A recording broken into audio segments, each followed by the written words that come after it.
All right. Thank you. Thank you. Thank you so much, Rebecca, for such a lovely introduction. And I'm always learning new things about the foundation. It's a great nonprofit, and I really like for what you're standing up. And today, as a speaker and presenter, I want to encourage you, as Rebecca was saying, to please ask the questions along, the presentation. Don't have to wait till end. Till end, we'll have much more time for that. But at the same time, if you have anything, any question that is burning or anything that you want to add or share from your experience, I do encourage you. If you feel comfortable with the camera turning off, by all means keep it. If you do want to just connect with me on an even more deeper level, I encourage you to turn it on because that really helps me and gives me a little bit of a view of how you feel and um, connect a little bit better in this from this perspective. All right. And I must say that I'm really, really excited about today's topic on unleashing growth and sharing some strategies and decision-making strategies coming from my own journey, my own entrepreneurial journey. I always like to start with an agenda, kind of a sneak peek of what we are going to talk about. So you are ready. I'll have a short introduction about my journey. And I want to introduce you to the word that maybe it's the first time when you heard, or maybe when you check the title, being a multi-passionate entrepreneur, what it means, and also the importance of decision making in entrepreneurship. It's something that you probably, you hear all the time how to make decisions. So even if you don't have your own business, this topic really applies in shifting a career, finding a new job in personal life, in any aspects of your life, honestly, making decisions and learning how to use the best tools that will apply in every aspect of your life. Also, we'll share a few of the decision-making strategies, the one that helped me in my own business, in my journey, and something that we might all struggle when we do not want to make a decision or when we are facing a hard decision, how to overcome that analysis paralysis. And we will end with your questions. The floor will be yours with all the questions and sharing more experience from your own journey. That's what I want to encourage you. As I mentioned at the beginning, this is for us. It's a grow experience for all of us. So we are all growing together, we are all learning together, and we are all doing this by contributing and sharing. So it's not only my experience, I really want to welcome you as well of doing that. Before introducing myself, I just have to let you know that on the next slide, I have a 30-second video. It has no sound. So if you don't hear anything, it's because it's on purpose. It's not supposed to have a sound. And I'm just going to move forward. If you're able to see it probably as well. All right. And the reason I wanted to start in this way and showing a few of the pictures of my life or my journey of my experience, honestly, it's because I believe that my motto in life is live life like it's on your bucket list. A lot of the things that I've done in life, they're driven by doing things that I'm passionate about, and I do not want to wait until I die because basically the bucket list, it's something to look forward when before you die, things to accomplish. So I really like to cross from my list things that I'm really passionate about, things that are important for me, that matter for me. And I want with that to encourage you all not to wait for tomorrow of doing the things that matters the most to you. So when you make decision, keep that in mind. If you can live your life like it's on your bucket list. My journey as a trainer, coach, ex-engineer, turned industry connector, and also e-commerce business owner. As you can see, I spin a few hats. And doing that, I'm not saying it's an easy job. I'm not saying that that's something that everyone should do and then juggle with multiple passions and roles. But with doing that, one thing that I've noticed is that embracing master passion really allows me to connect and lead in a diverse way. And my journey today, and that's what I wanted to share a little bit from the perspective of being multi-passionate and how to make decisions when you are multi-passionate. Even though I do so many things, my purpose always stayed the same.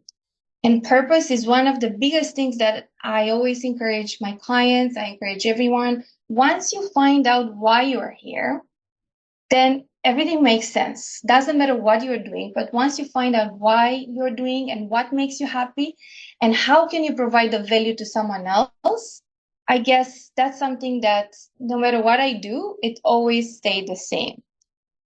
Anyone has any question for me before moving forward? I will keep asking this. None in the chat. Not in the chat. Okay. Don't be shy. Please don't be shy. I feel like we are friends who are sharing the journey.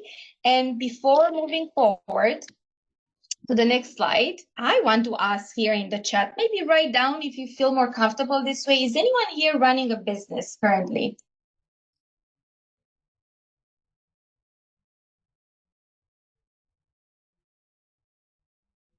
Sorry, could you repeat the question again, Gabriela? Yes. If it's anyone here running their own business. Oh. I'm running a business for 8 years. Oh, nice. Would you be able to just share a little bit about that, about your business?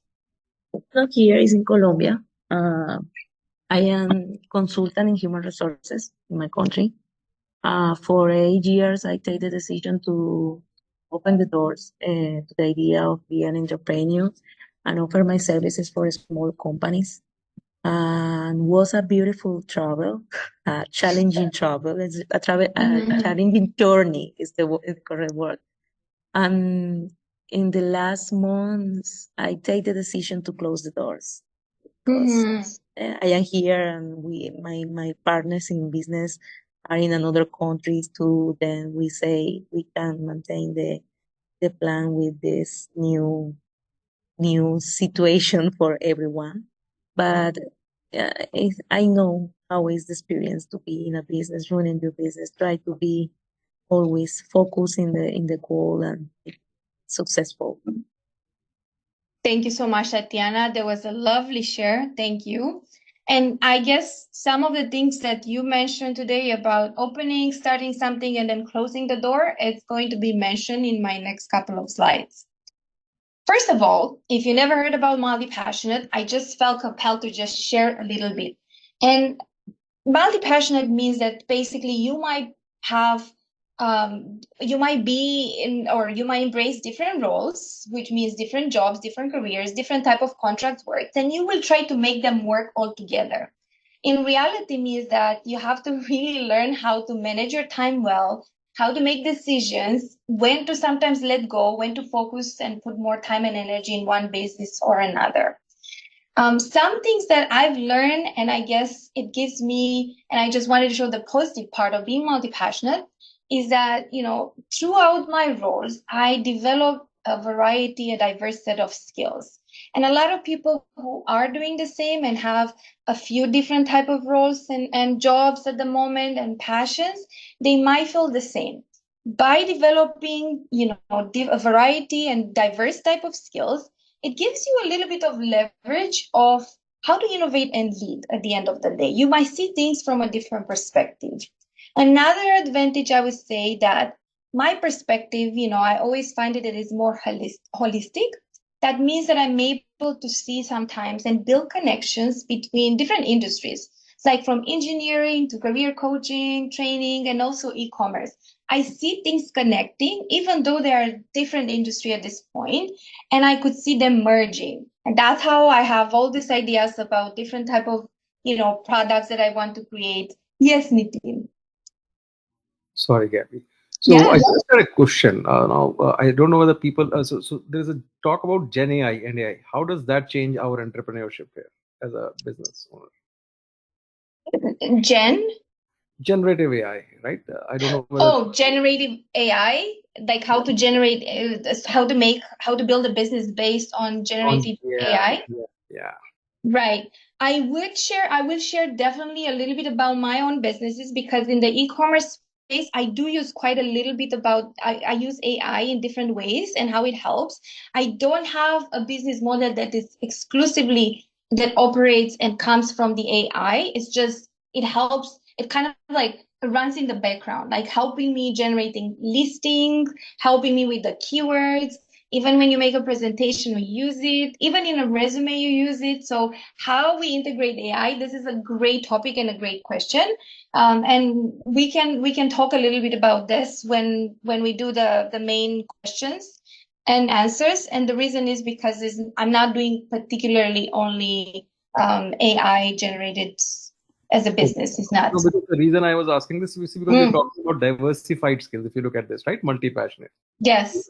I believe, see, AI, for example, what I have heard, right, in the conversations is a lot of people are using AI to diversify the skills. So I want to understand how, right, for example, and how is Right. that being levered? So I think that's where my question was coming from. But I get that. So thank you. We'll come and touch that later. We'll come. All right. Sounds good. Thank you so much.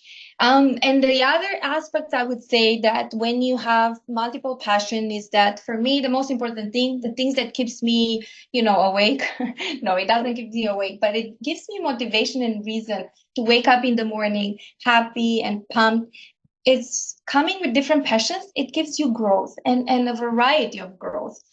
And I love this. I love the adventure of learning different things and skills and keep growing, right? At the end, everything it's combined. It all goes together. Now, as I mentioned, decision making is not only for those of you who have a business or are thinking of running their own business or you have a vision for a business. It really comes to the day-to-day life when you make decisions. Some of you move from a different place, a different country. Some of you change careers. Some of you are thinking maybe you should get a new job. That requires a different level of decision making. And some of us, we struggle of making decisions because making decisions can impact, even a small one sometimes, the rest of your life. Can anyone share with me quickly a big decision, life decision that completely changed your life? Yes, Carlos. Immigrating to Canada. Yes. Completely change your life. What is something what made you, first of all, make this decision? In a few minutes, if you can explain. Well, complications in my home country, even though and that wasn't aligned with my current state at that moment, and I needed to make a change. So thinking of my kids, basically. So that's the reason. Right. Thank you. And that impacted the rest of your life, relationship, language, career, absolutely everything, right? So in entrepreneurship, it's the same. I find that decision making is crucial for growth and success. It's not something that we should shy away, but we should learn how to just master the art of making decisions. What I've noticed, and I will share from my business journey, I had so many opportunities and so many losses at the same time. Some of my businesses, and I'll quickly share of how I started. Some of them, they've done great, and some of them not so much. And a lot of times when we jump into a new idea, into a new business, we don't even think about the losses, which it's fine in some ways because we don't need to be, downers and then look at the negative. However, business, it can hit hard if you put your assets.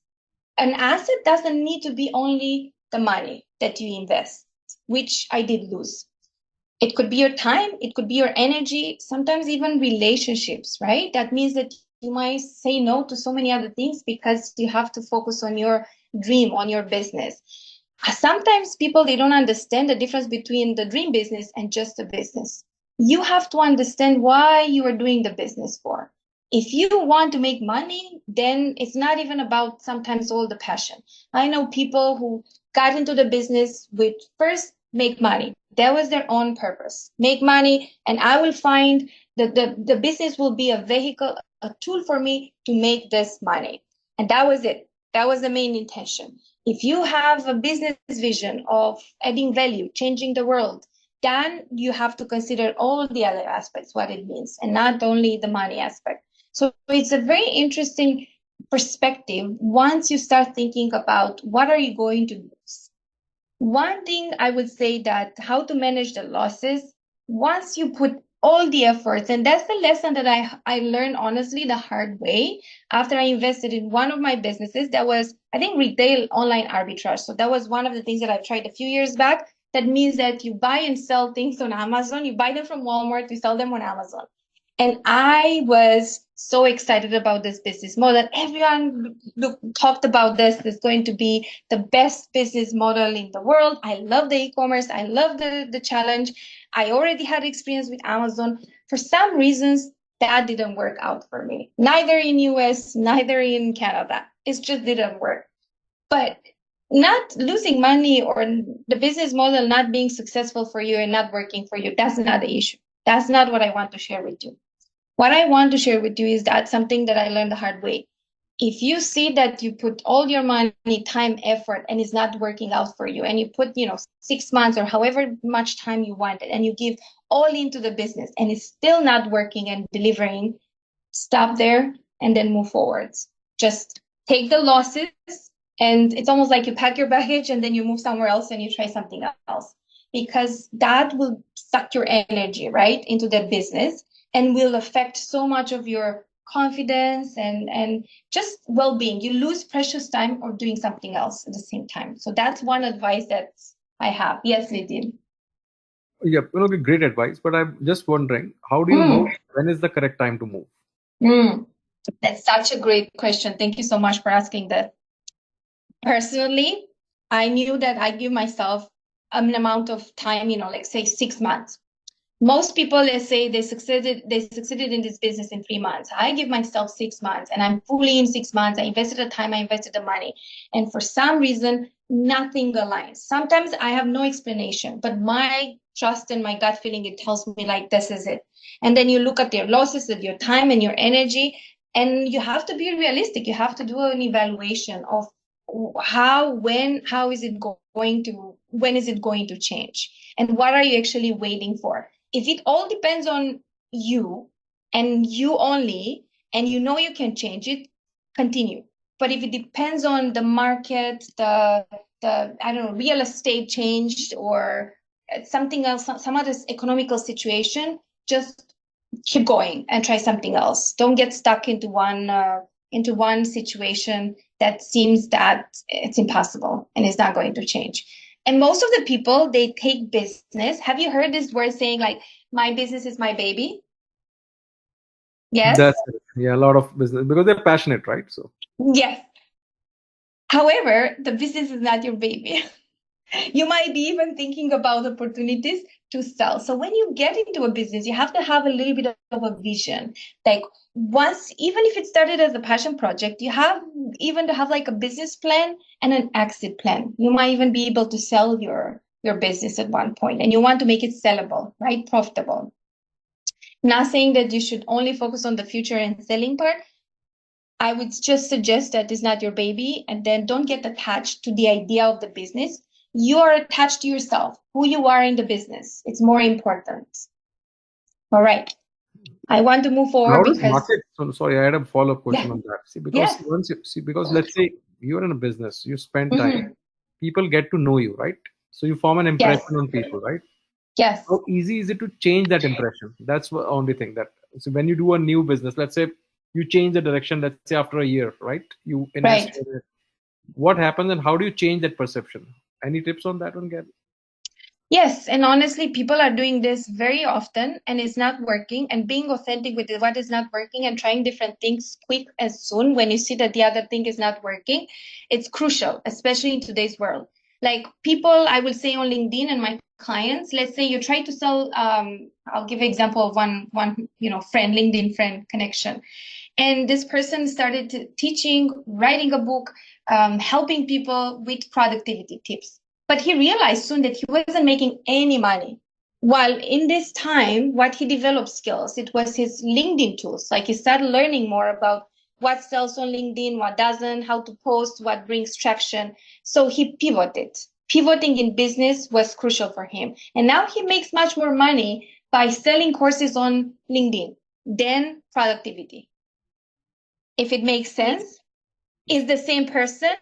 He has the same audience. He was very transparent about the change and the focus. He also said why and how, and he created a product because he realized by doing what he did in the first business, he learned quite a bit of skills that now they're marketable. He could sell them. So maybe in a adjacent market, right, or something which is close. That's what. Okay, understood. Good. Thank you. All right. Now, decision-making strategies. So you might think about, how and what. I have some tools ready for you, but I wanted to kind of take you to a few steps that are very crucial when it comes to decision-making. And like you mentioned, Carlos, you moved from your home country, right? Anyone else who moved from their home country? Yes, Tatiana. All right. I will raise my hand, as well. And any other big decision that you made.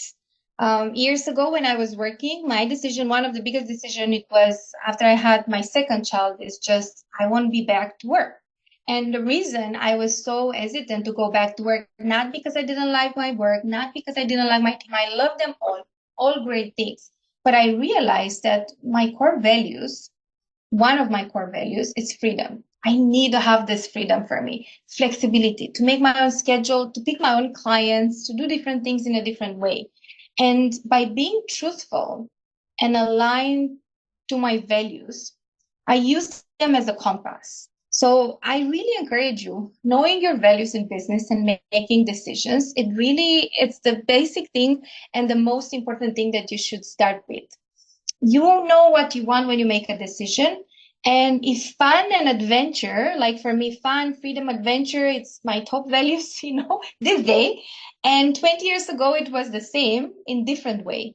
I was looking for more security at that time. So I was looking for freedom and fun, but also security was important. Yes, Nitin?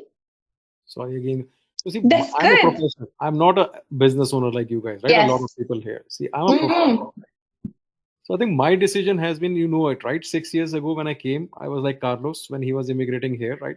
So the decision for me was I had to change my profession, right? I was doing another job in my home country here in Canada because these skills are different, right? The requirements. Yes. So I did that. See, now another decision is coming after 6 years. Now it's 2024, right? 2018, 19 is when, right? 19 is when I met you right there. 18 is when I immigrated there. 6 or 7 years it's been. Now what I want to make, Gabby, is this a good enough time to change a career and pivot it enough? And that's a very tough one, right? See, because in jobs, changing that and when you're in career, right? And at this age, let's say I'm middle age, right? Around 45, 46. Is that encouraged? So see, because there are social things also. It's not just skill sets. You can change it maybe skills wise, but how about society wise, right? So I want to understand that a bit, like in terms of, are there any frameworks to that? How I can make those decisions? I would share a few frameworks and tools, but it really goes with the core values again, because what is the most important thing? One thing that we understand when we make a decision to change a career and leave, like I've done from engineering to career coaching, you're paying with the price is your life. It's your happiness. That's it. That's the most important thing. Is focus. So my core values as a professional is a consultant. I'm like a senior professional in management consulting. So that's straight through it, right? Earlier I used to deal with, let's say, a strategy or a management consulting or supply chain and very deep into that. Today I'm into data and AI. That's why I said that, right? What I am seeing, Gabriela, is that particular sector is also dying. You understand? See, it's not as good as a business owner. You'll appreciate. If as an entrepreneur you understand that market is squeezing, is becoming more competitive, or is not worth it, right? The juice is not worth it. Then what is the third pivot that I can do? That's what I'm trying to understand, right? And is there a framework to make that decision? For me to make decision. Well, we have to I'm definitely open for everyone here who have after to make sure that we cover everything. And I'm also giving, like I said, the floor is going to be yours for other questions. And also, if you do want to connect with me, the last page is all about connecting, because this is why we are here, learning, growing together, and sharing. And maybe somebody else will have a different perspective who've been doing this, same like you, struggling, or maybe in a different industry. So for me, again, I always start with aligning with the core values. And I think that if you see that from the business perspective, and one tool that I use, and I think it's huge when it comes to decision-making strategy, the second tool, I will say that understanding how to effectively prioritize. So effective prioritization is like huge, because you have to say yes, but you also have to say no a lot of times. even myself juggling different roles, and then maybe later I have a career coaching client, and on Friday I'm planning a shipping on Amazon to Amazon, then I still have to prioritize what is important and what is not. And for that, then maybe hopefully for you will help you, Nadine. I'm still using since 15 years ago the same matrix that helped me to make decisions, the Eisenhower matrix. Now, maybe some of you heard about this or used it before. Is anyone here who is the first time when you heard about Eisenhower time matrix? Okay, so you know, okay, Tatiana, she was looking at me and just like, good. So the reason I'm saying that this is huge and this is very important, especially when you have a business, is that you have to understand what is important, what is not important. A lot of times we get sucked into not important things. So making a decision as huge as coming to Canada, Carlos, or Nadine, changing your career, or for myself, you know, should I say yes to this business opportunity or should I say no? After I align it with my own values, because that's the most important thing for me, and then how I advise everyone, I always go with the things that are important, you know, doing when I make the decision, because some of the decision I make will impact the whole life.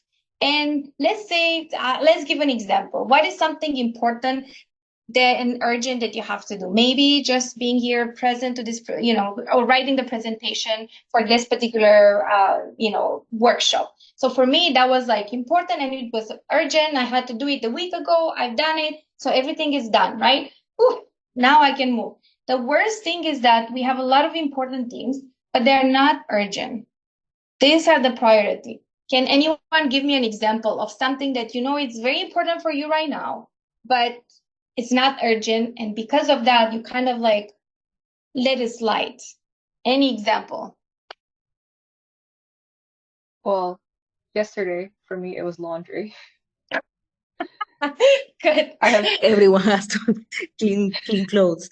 Yeah, it's important, but it's not urgent enough where I have to do it right away. But yesterday I did have to eventually do it. Right. I hear you. I think in profession also you know that, right, Gabby? So what I think, Rebecca, as you said, right? So these are like that doing the chorus, right? Laundry, it's like a feature. We call in software development a story. Right. It's important. I have to implement that feature of a software. There are tons of those, right? That happens in my business, right? So, and there are ones which are not urgent. The client says, okay, not important, right? Not urgent right now. You don't have to do it right now. Let's say that particular feature. Let's say a security bug, right, is there. So a lot of things that happens in this. Mm-hmm. I thank you. Great example. For me, sometimes it's honestly taking care of health. Health, it's always the foundation. Imagine if any one of us is feeling sick right now, if it's you don't have energy or something happened, this is it. Nobody would be here, right? And still, health is the most important thing. We all know about this mentally. When it comes to taking action, it's not really important in terms of, I mean, it's important, but it's not really urgent, right? So it's huge. We know the importance that it's a layer of foundation of our growth, and with that, we have nothing, and still we focus on anything else, right? Yeah, that depends. No, Gabby. See, for me, I'll tell you, I told even in today's message, if you look at it in LinkedIn, right? Health became urgent also. Why? Because it was important. But sometimes, see, because what happens to professionals like us, like we are very much immobile. We don't do that much physical activities, right? So Absolutely. over a period of time, it moves from that decide, that not urgent, to urgent also after a period of time. So that's also happens. Right. Great. Thank you for the example also. And you're absolutely right. But we have to focus on we have to focus on important, urgent and non-urgent, and less on the not important things, and not urgent as something that maybe we could delegate to someone, right? And in business, it becomes very crucial. What is really, really important to you right now? If those of you who have a business or thinking about this, when you make a decision that you know you have to do it, and I know that the urgent things, a lot of us, we do it, but we postpone the things that are not urgent, that are very important, that could drive our business to the next level, right? Now, go forwarding and focusing on the decision-making strategies.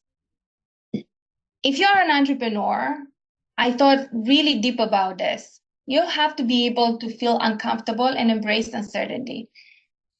Nobody will give you any guarantee that any business will work. And that's why I feel comfortable taking all these kind of risks and trying different things. And you pay with the comfort, could be the time, could be your energy, investing in learning a new skill, a new career, a new job, and becoming a professional in a different area. You pay with your money. If you take the course or certification, that means that you have to invest. So decisions are always involved, not only in business, but also in personal career life, right? So we all know that. Being able to embrace this uncertainty, it really makes you open.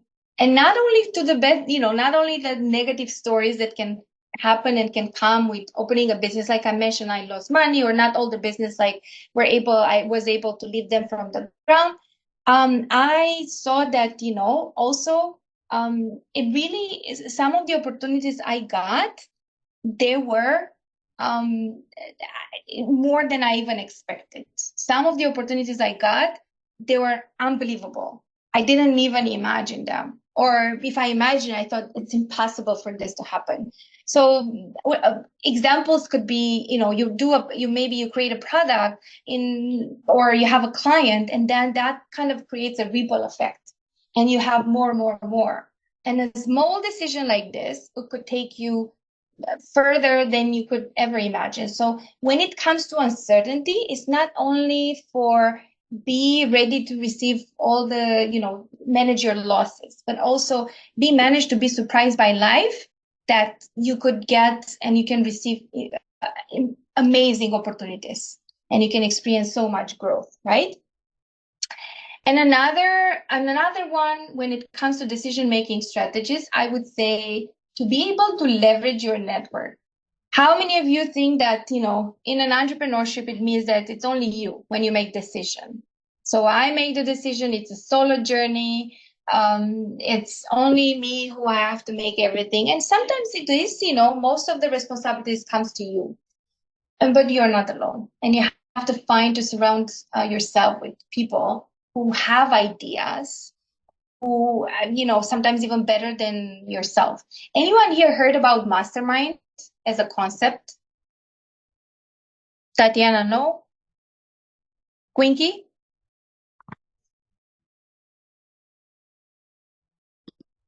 I'm looking to see who else. Ryan, maybe? Winnie says yes. Winnie said yes. Okay. Rebecca, have you heard about mastermind? I have not. No. Okay, good. So I'm happy to bring something new, always different tools and different things. So it's no problem if you never heard. I've been part of a mastermind probably more than 6 years. So 6-7 years since I've kind of started diving into the entrepreneurship. And I cannot even stress what it meant to me. First of all, mastermind comes from the famous author Napoleon Hill, who came with this book, Think and Grow Rich. And the main concept here is like this: more powerful than one brain is when you are connected with more brains. Basically, you could get so much from this collective wisdom, because Tatiana has experience from one industry, HR, and then Rebecca comes from a different background, and Winnie comes from accounting, and Quinky comes from this, and Ryan comes from this. And all together, it comes more and is related to being multi-passionate. All together, we help each other by seeing things from a different perspective. How and why and where to find masterminds? Connect with me afterwards, because I'm building always new groups of mastermind myself. I'm also organizing a peer support organizer when it comes to masterminds, and it gives me so much ideas and so much support. And huge thing about mastermind, it's accountability. Not only that becomes part of your network, and then when you have an idea, you can bounce back ideas and get inspired. At the same time, the best thing for me is that I am accountable. And if I say that I'm going to do something, I will do it. It's like the New Year's resolution that happens every day. On Monday, I'm going to the gym, right? But now you have a support network that will ask you on Tuesday, hey, Gabby, did you go to the gym yesterday? And you might say no once, but twice you won't say it. You will go to the gym because right now you gave your word and you will be out of integrity if you don't keep it. So that's so, so powerful. All right. Any questions here? No. All right. Now, as I mentioned, I wanted to bring, a few of the techniques to overcome decision-making paralysis. And one important thing for me is that sometimes it's not making the decision. It's just like almost refusing to make decisions. Anyone here knows when they have to face an important decision that you would avoid making that decision? Yes? Anyone who wants to share that? An example, maybe?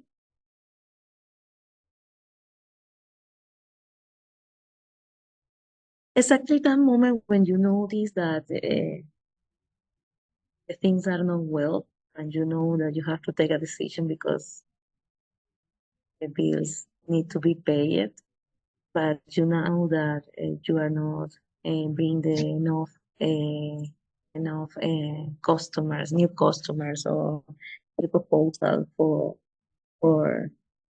to sound the the bill. That is the moment when you say, I have to take a decision. You say, I need more time. I need a bit. Yes. And you put in the table the option, and the rest of the people is on the same channel. But you know that something is no well.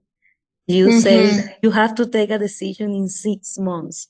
And I think I take 1 year for take the decision. Right.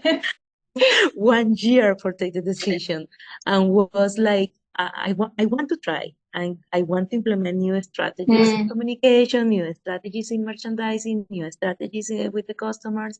But you notice that you have the count. You notice that everything is down. You say, no, I can lose more money. This is a decision that we have to make because it's money, but you take time for do that. That is the moment when you have the feeling. You say you have to listen your instinct. Yes. And sometimes this is the huge. Thank you so much. That's such a valuable example. I'm sure a lot of us, we can relate to that, because for me, it seemed like avoiding. So we call it analysis paralysis. The more you think of, the more you don't know, what should I do? What should I do? What should I do? Right? And more than that, I apply a very important principle for me. That is, I do always my best. And when you do your best, you say, I did everything that I have to do it for work with this.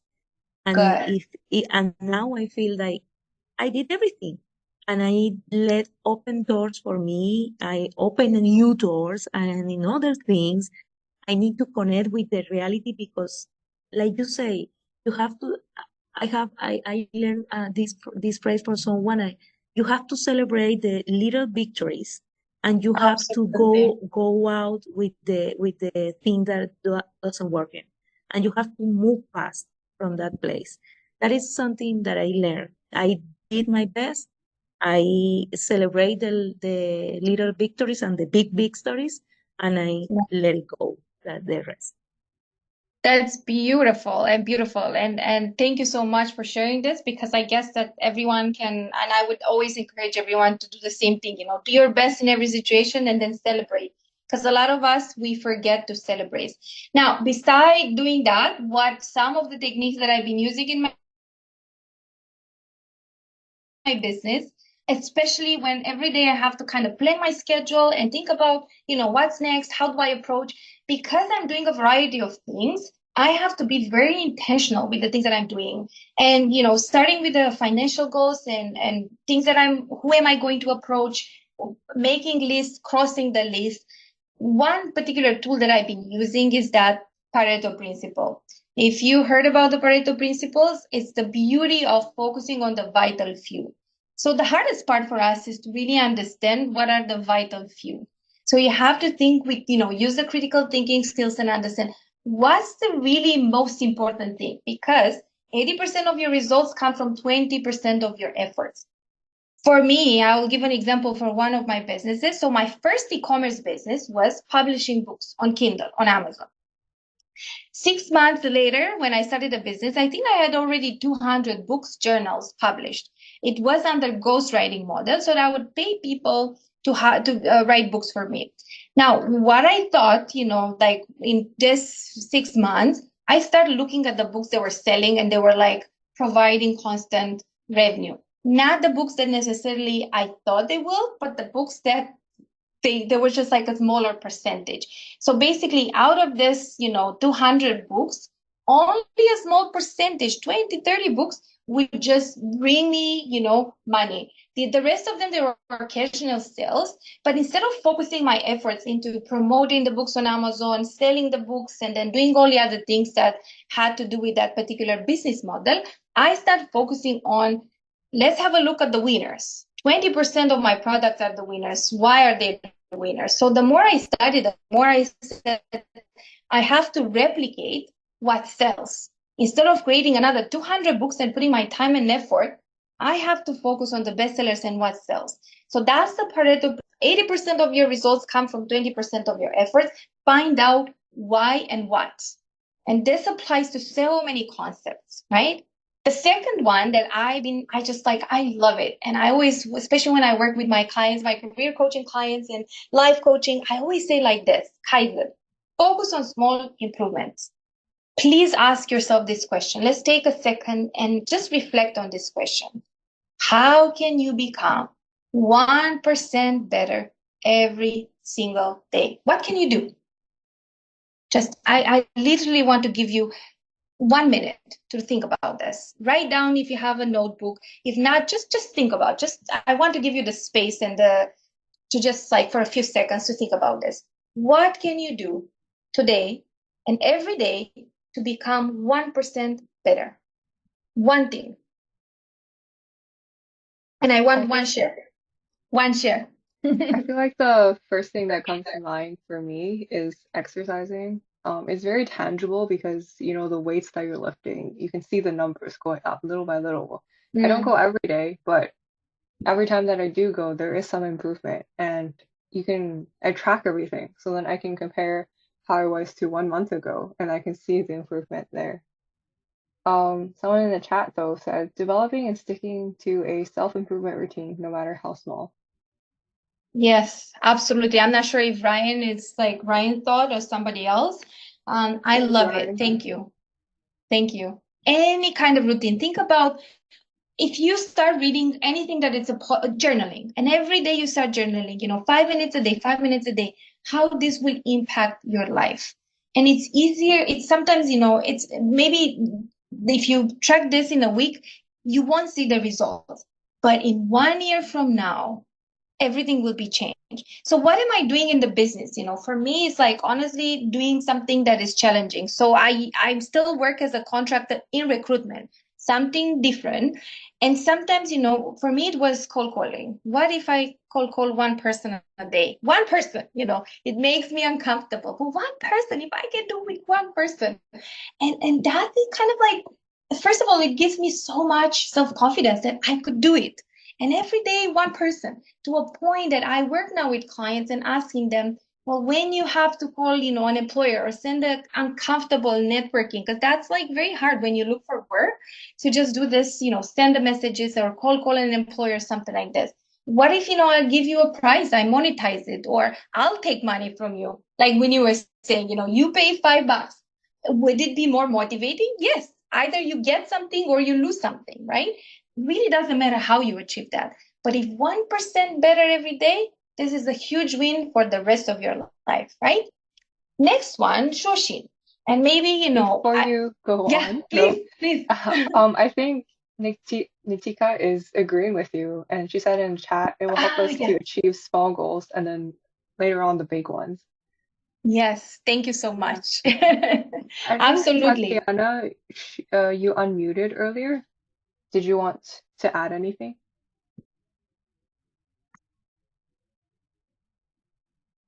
Tati?